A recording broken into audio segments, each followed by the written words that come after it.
Questions and Answers for a World in Crisis, from the words of Sri Aurobindo and the Mother. Adverse Forces, Part 3. From the Mother. Question. Why do people say that it is easier to do bad things than good ones? Mother. They say so, but it is not always true, and it depends on people. I knew people, not many, but still, for whom it was impossible to do anything bad. Everything in their nature revolted at the idea of doing harm. The spontaneous movement was completely against this. But this is rare. Still, it does exist. This happens because the world, as it is at present, is still largely under the influence of the adverse forces, particularly the vital force, which is dynamic and generally makes you act. This force is largely under the influence of the adverse vital, that is, forces which like to hurt, destroy, damage. That kind of will to spoil things. When one sees something beautiful, instead of admiring, loving, being happy, wishing that it grows and progresses, which is the true divine movement, one feels a sort of anger, rage. One wants to destroy, one wants to damage. This is the movement of the adverse forces. Unfortunately, this is quite spontaneous in many people, and even in children, the instinct to destroy and spoil. Well, it is the presence of the adverse forces. And these are forces which come directly from the vital world and incarnate on earth in human consciousness, and at times also in animal consciousness. It is the hatred for things beautiful, for what is pure, what is good, what is true. It is the hatred of the divine presence. And naturally, with this hatred, the will to destroy and damage, to spoil, mar, deform, disfigure. One step more, and it is the will to inflict suffering. And all this is the influence of the adverse forces, which acts quite spontaneously in the inconscient, in the subconscious, in half-consciousness. It is only the pure and luminous consciousness which can oppose this and prevent it from acting. But the state of the world is such that this is a constant battle. Very few people can escape from this hold.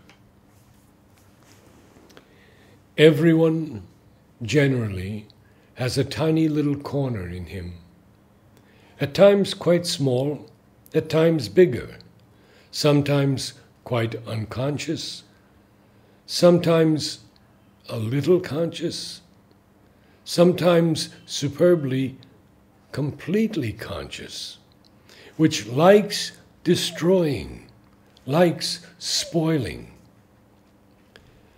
And the state of the world is such that when one gives way to that, one is helped by an onrush of forces which lie waiting for the opportunity, waiting for the moment to be able to manifest, which need human collaboration to be able to manifest and seek it. As soon as the opportunity comes, they rush forth, throwing out a formidable amount of energy. And so one feels stronger as soon as one begins to do evil. That is why it is easier, whilst if one wants to react, refuses to become the instrument of these forces, one must fight hard. Be very strong, very straight, very pure, very sincere, and above all, not egoistic. One must not turn round upon oneself and must never be afraid. And this is not easy. That is, the world is in such a state that in order never to be moved by the adverse forces, the forces of darkness, destruction, wickedness, hatred, one must be a hero, a true hero, who is not afraid of blows and fears nothing, who never turns round upon himself and doesn't have that kind of self-pity which is so despicable a thing. Okay.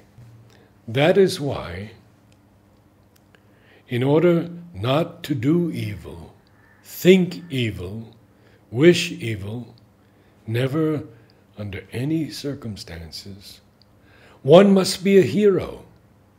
It is not always easy to be a hero. The days one is tired, the days one wants to rest, not to make any effort, one slips. Everything slips down. It is terribly slippery. It is more slippery than a children's toboggan. One slides down, down like that, down in a whirlwind.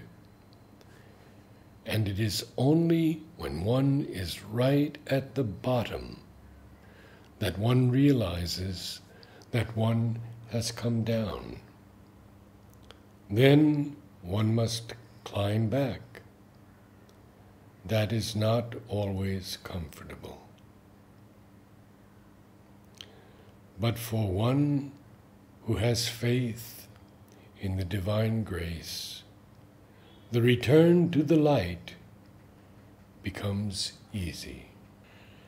This last sentence was added by Mother in September 1969, when this talk was published for the first time.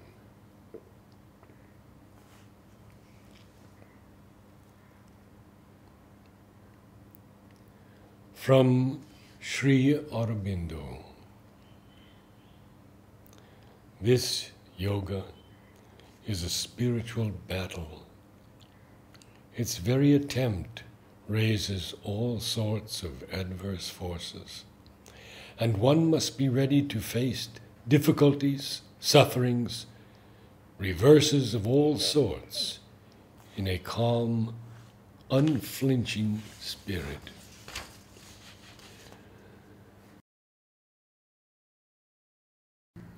The difficulties that come are ordeals and tests, and if one meets them in the right spirit, one comes out stronger and spiritually purer and greater. No misfortune can come. The adverse forces cannot touch or be victorious unless there is some defect in oneself, some impurity, weakness, or, at the very least, ignorance. One should then seek out this weakness in oneself and correct it.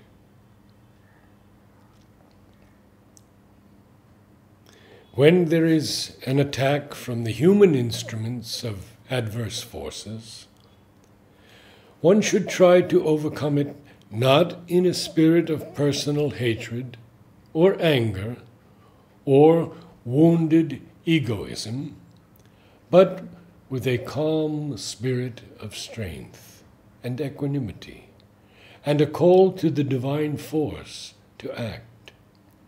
Success or failure lies with the divine. A progress made often stirs the adverse forces to activity. They want to diminish its effect as much as possible. When you get a decisive experience of this kind, you should remain concentrated and assimilated, avoiding self-dispersion and all externalizing of the consciousness. The things enumerated are not the causes of the attacks, but they are the occasion, the weakness in the sadhaks that allows them when they could very well be dismissed. The hostile forces are there in the world to maintain the ignorance. They were there in the sadhana because they had the right to test the sincerity of the sadhaks in their power and will to cleave to the divine and overcome all difficulties. But this is only so long as the higher light has not descended into the physical. Now it is descending. It is sufficiently there for anyone to receive it more and more fully, so that the way becomes smooth and open, a progressive development and not a struggle. You are right. The hostile forces, their attacks, their suggestions ought now to be superannuated, out of date, out of place here in this sadhana. If somebody would realize that and fulfill it in his sadhana, the others might perhaps get strength to follow.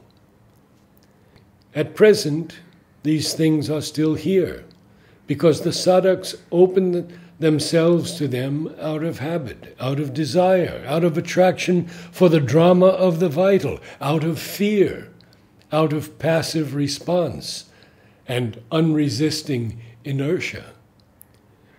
But there is no real necessity for them any longer, or true justification for their presence here. The outer world is a different matter. The sadhana could very well go on, and should go on, as an unfolding, a natural falling away of defects and difficulties, a coming of greater and greater light and power and transformation.